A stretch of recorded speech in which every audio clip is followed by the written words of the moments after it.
하얀색 커다란 판을 들어 기계에 거는 작업자들. 이 판은 뭐에 쓰는 걸까요? 아크릴판인데요. 저희가 쓰는 아크릴판은요, 일반 시중에서 구할 수 있는 아크릴이랑 재질이 약간 틀리고, 그러니까 인체 무해하고 친환경 소재로 사용하고 있습니다. 이 하얀색 아크릴판이 바로 욕조의 기본 재료라고 하는군요.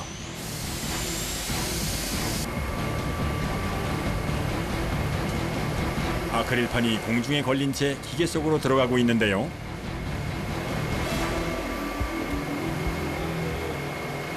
이 아크릴이 지금 강도가 있어서 이 상태로는 욕조 생산이 어려워서 이 오븐이 한 300도, 350도 되는 정도의 열을 가해주면은 약간 흐물흐물해집니다.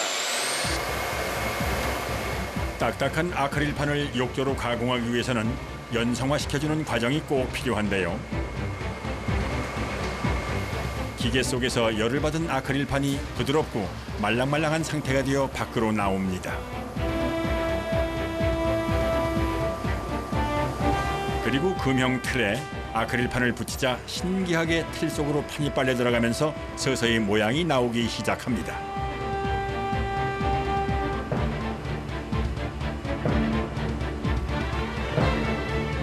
다시 봐도 참으로 신기하군요. 아크릴판을 진공으로 빨아당겨 욕조를 만드는 형태인데요. 6분 정도면 욕조 하나가 완성되어 나온다고 하는군요.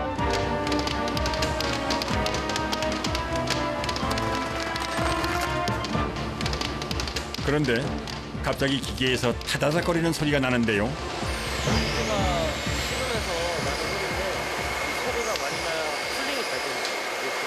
이게 너무 늦게 빼면 이게 또 너무 식어서 깨지고, 그렇다 또 너무 빨리 빼면 이게 흐물흐물하게 나올 거예요. 살짝 식은 욕조는 바로 틀에서 분리시켜줍니다. 만드는 것은 기계지만 아크릴판을 새로 넣어주고 6분에 한 번씩 완성된 욕조를 다시 떼어내는 것은 모두 사람이 해야 하기 때문에 작업자는 한시도 쉴 틈이 없습니다. 그런데 한여름도 아닌데 작업자들이 모두 반팔 티셔츠 차림입니다. 여기서 일하면은 사계절의 의미가 없어요.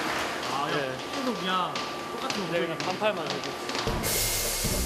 욕조를 만드는 기계에서 뿜어내는 어마어마한 열기로 공장 안은 1년 내내 더위와 사투를 벌여야 한다는군요. 이제 아크릴 욕조의 1차 가공이 끝이 났습니다. 다음 공정을 위해 차곡차곡 정리되어 옮겨지는데요. 그런데 한눈에 봐도 욕조의 두께가 상당히 얇습니다. 가장 얇은 곳의 두께가 0.8mm라고 하니 우리가 아는 단단한 욕조와는 차이가 있는 것 같은데요. 그래서 다음 공정이 꼭 필요하다고 합니다. 한 작업자가 스프레이건으로 하얀색 물체를 욕조 뒷면에 반복해서 쏘고 있습니다. 유리 섬유하고요, 정화진 섞여갖고요, 뿌리는 거예요. 그래야지 욕조가 튼튼하고 이상이 없어요, 지금. 그래서. 유리 섬유를 뿌리기 전 욕조는 손으로 누르면 말캉말캉하게 눌리는 상태인데요. 유리 섬유가 아크릴 욕조에 뿌려져 강도를 높여주는 역할을 한다고 합니다.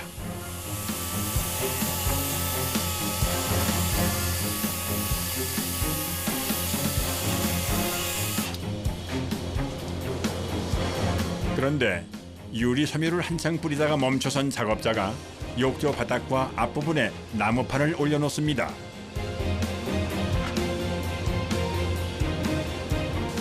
여기가 너무 약해갖고요. 위에서 보관판을 내주는.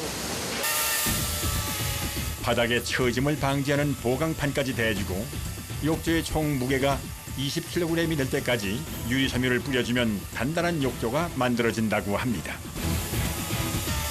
그런데 작업자의 몸과 신발에 온통 유리 섬유 범벅입니다. 욕조의 강도를 높이기 위해 꼭 필요한 작업이지만 유리 섬유 조각들은 호흡기나 피부를 자극하는 물질이기 때문에 여간 조심을 해서 다루지 않으면 안 된다고 합니다. 유리 섬유를 뿌리는 작업이 끝나면 자동으로 다음 작업자에게 전달이 되는데요.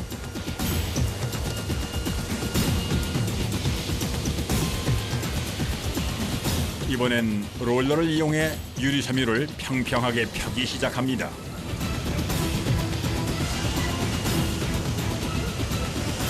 매끄럽게 다듬어줘야 여기에 경화 굳어지면은 단단해지거든요. 그래야 제품이 완전 제품이 나와요. 마지막엔 붓으로 꼼꼼하게 마무리를 해주는데요. 욕조를 만드는 과정은 하나부터 10까지 정성이 아니면 만들기 어려운 손이 참으로 많이 가는 작업입니다. 마무리는 욕조를 굳히는 작업인데요. 50도 정도의 온도에서 2시간 동안 굳히고 나면 처음과는 사뭇 다른 단단하고 튼튼한 아크릴 욕조가 완성됩니다.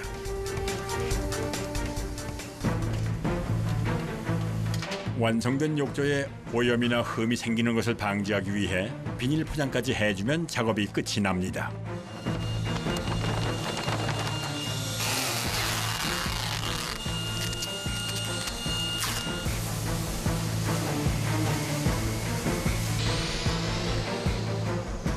아크릴 욕조는 대부분의 가정 욕실에서 사용하고 있는 가장 대중적인 욕조인데요.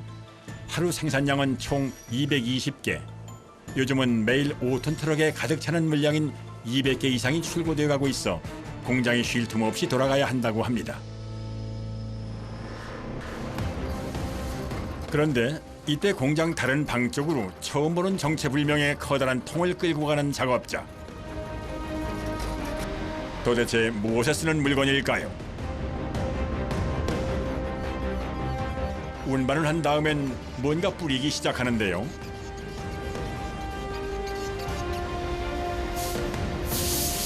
이영제예요. 이영제가 이제 열에 강한 왁스라고 생각하시면 돼요. 이걸 왜 바르는 이제 이거 제품을 만들기 위해서 이제 액상을 주입하잖아요. 잘 분리되라고 제품하고 몰드하고 잘 분리되라고 이제 발라주는 작업. 사실 이 틀은 요즘 새롭게 주목받고 있는 디자인 욕조의 성형 틀인데요. 트렌드와 디자인이 중시되는 요즘 욕실 트렌드에 맞춰 인체에 무해한 액상 아크릴을 이용해서 만드는 욕조라고 합니다.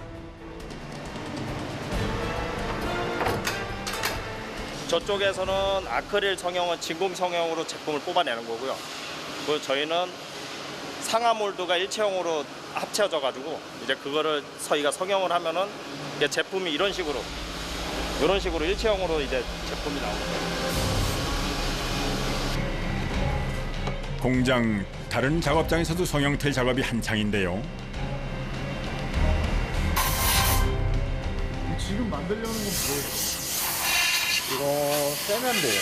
세면대요. 네. 액체 상태의 재료를 주입해서 찍어내는 방식으로 제작되기 때문에 본격적인 작업에 앞서 세면대와 욕조 모두 2개의 성형틀을 합해줘야 합니다. 성형틀을 합하는 작업이 끝난 후 작업자들이 열심히 틀의 조임새를 잠그고 있습니다.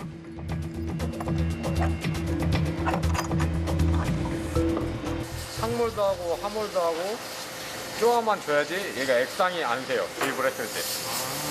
새지 말라고 쪼아주는 겁니다.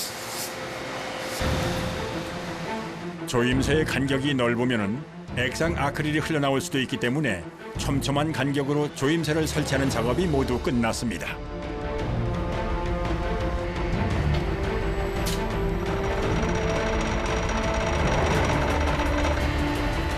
이제 주입 작업을 진행할 준비를 하는데요. 지금 보시는 걸쭉한 하얀 액이 바로 액상 아크릴입니다. 이게 액상 주입 방식이라고 해가지고요. 이제 액상 아크릴을 주입을 하면 제품이 이렇게 찍어지게 되는 겁니다. 드디어 주입 작업이 시작됐습니다. 보통 욕조 하나에 80-90kg의 액상 아크릴이 주입된다고 하니 들어가는 양이 상당히 많습니다.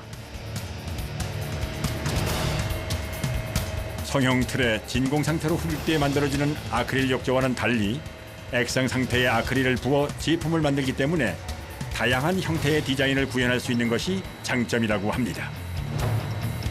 경화제라는 게 들어가서 이제 열을 발열시켜요. 이제 제품이 지금은 액상이었지만 이제 슬슬 시간이 지나면서 이제 굳어지는 거죠. 자연적으로.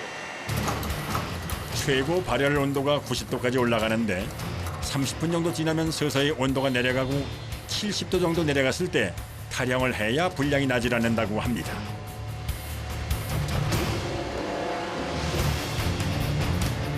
저희가 온도가 이제 떨어지고 있기 때문에 탈영 작업을 해야 돼요. 성형 틀을 들어올리는 장치인 호이스트를 연결해서 들어올리니 하얀 욕조가 드디어 모습을 드러냈습니다.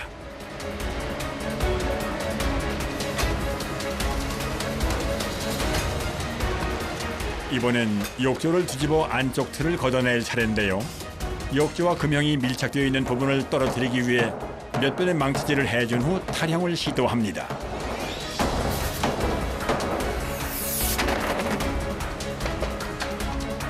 드디어 욕조가 모습을 드러냈는데요. 우리가 자주 보던 욕조와는 디자인이 많이 달라 보입니다. 액상 아크릴로 만든 욕조는 표면이 부드러운 것이 특징인데요. 틀을 걷어내자마자 제품이 제대로 나왔는지부터 확인합니다. 표면이 이제 잘 나와야 후공장에서 이제 쉽게 일을 할 수가 있어서요. 이제 표면이 잘 나온지를 확인을 먼저 해야 됩니다. 이번엔 세면대 탈영을 해야 하는데요. 단단하게 압축이 되어 있기 때문에 쐐기를 틀 속에 넣어 사이를 벌려야만 분리가 된다고 하네요.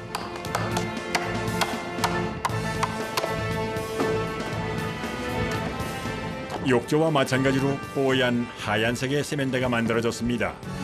세면대도 망치로 살짝 두드려 분리를 해주는데요.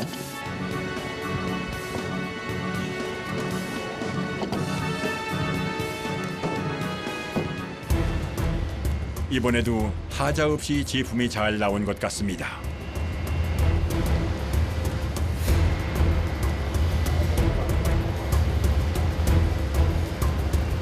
우리가 이제 욕조 하나마다 욕조 몰드 하나에 이제 제품을 하루에 성형할 수 있는 게 4개에서 5개 정도밖에 못 하거든요. 기계로 찍어내는 욕조와는 달리 액상 아크릴 욕조는 사람의 손이 많이 가기 때문에 하루 생산량이 5개를 넘지 못한다고 하네요. 이번엔 만드는 과정에서 어쩔 수 없이 생기는 요철 부분을 곱게 갈아주는 연마 과정입니다. 그런데 작업을 하다 말고 멀쩡한 욕조에 연필로 낙서를 하기 시작하는 작업자. 도대체 무슨 일일까요? 색깔이 하얀색이라서 이게 작업을 했는데 지나가면은 구분이 안 돼요. 그래서 빠진 곳 없이 꼼꼼하게 연마를 하기 위한 작업자의 노하우인데요. 하얀 욕조 구석구석에 연필로 선을 그려 표시해 작업한 곳과 안 한 곳을 구분하기 위해서라고 합니다. 액상 아크릴 제품들이 생산량이 적은 이유엔 연마 과정도 톡톡히 한 몫을 하는데요. 욕조는 무려 8시간 동안이나 연마를 해줘야 한다고 하네요.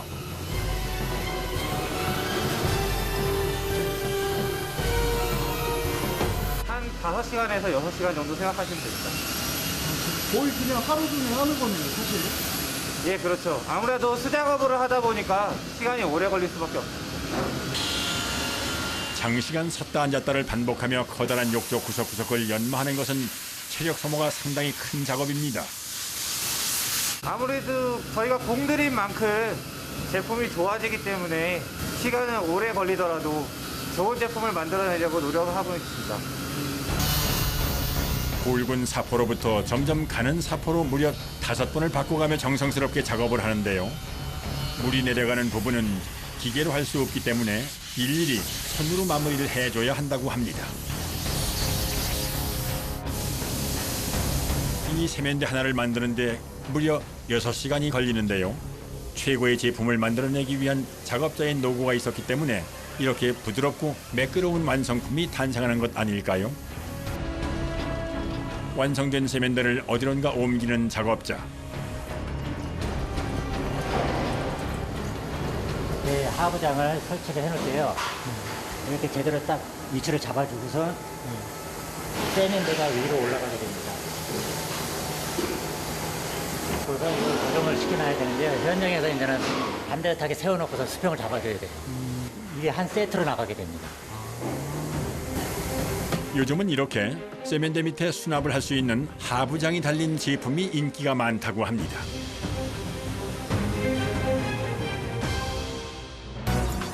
액상 아크릴로 제작한 세면대와 욕조가 만들어졌는데요.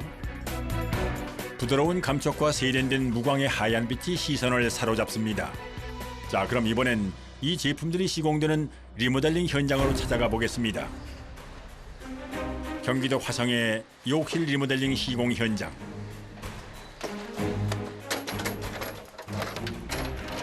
세면대도 하고 변기도 하고 수건거리도 하고 다 하죠. 오늘 그럼 마무리 짓는 거네요? 오늘은 그쵸 마감이죠. 이제 소비자가 오늘 구경하는 날. 작업자가 욕실 천장재부터 옮길 준비를 합니다. 기술이 필요해. 이렇게 한꺼번에 들 수가 없어요 이게. 생각보다 조금 무거워요. 조금. 겹치니까 그쵸? 네. 천장재 한 장의 무게가 10kg 정도 되기 때문에 여러 장을 겹쳐두는 건 만만치 않습니다. 설치 현장에 도착하자마자 그림을 그리고 있는데요. 그림 그리시는 거 뭘 그리시는 거예요? 그러니까 이제 간편하게 생각해가지고 네. 이제 조명 위치, 네. 그냥 환풍기 위치, 내가 이제 천장재 마감을 이제 어떻게 할 건지 그런 것 때문에 이제 그림을 이제 간략적으로 그려놓고. 욕실 사이즈에 맞게 재단을 한 천장재를 설치하기 시작합니다. 대강이 나요. 손이 안 들어가요. 근데 우리는 어떻게든 이게 마감을 쳐야 되니까 위에 천장에 못이 있는지 없는지 그런 것들, 화물들 이런 것들 다 제거를 해야 돼요.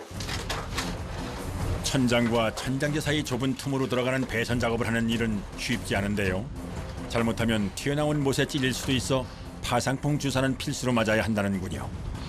고된 작업이지만 항상 즐겁게 일한다는 작업자. 전기 배선 작업이 거의 마무리되는 것 같습니다.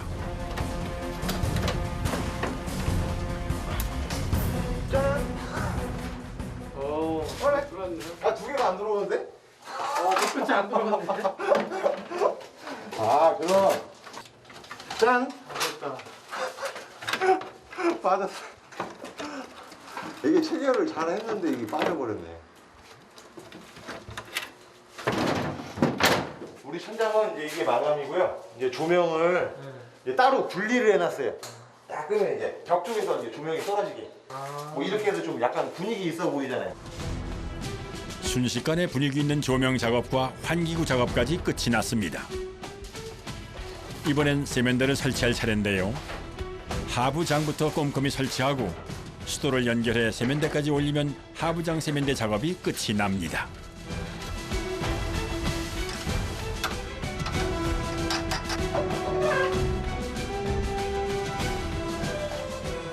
이 안에다가 이제 뭐 세제라든지 아니면 화장실에 필요한 것들 여비분들 뭐 놔두고 뭐 놔두고 싶은 거 놔두는 거요. 이제 욕실 리모델링 작업의 마지막입니다. 변기를 설치하고 수도 배관을 확인한 후 물이 제대로 내려가는지까지 체크하면 3일 동안 고생했던 리모델링 작업이 끝이 납니다. 20년 된 낡고 오래된 욕실이 새집처럼 변했는데요. 여러 사람의 노력이 들어간 만큼 사용하는 사람들이 불편함이 없이 편리하게 사용했으면 하는 바람입니다.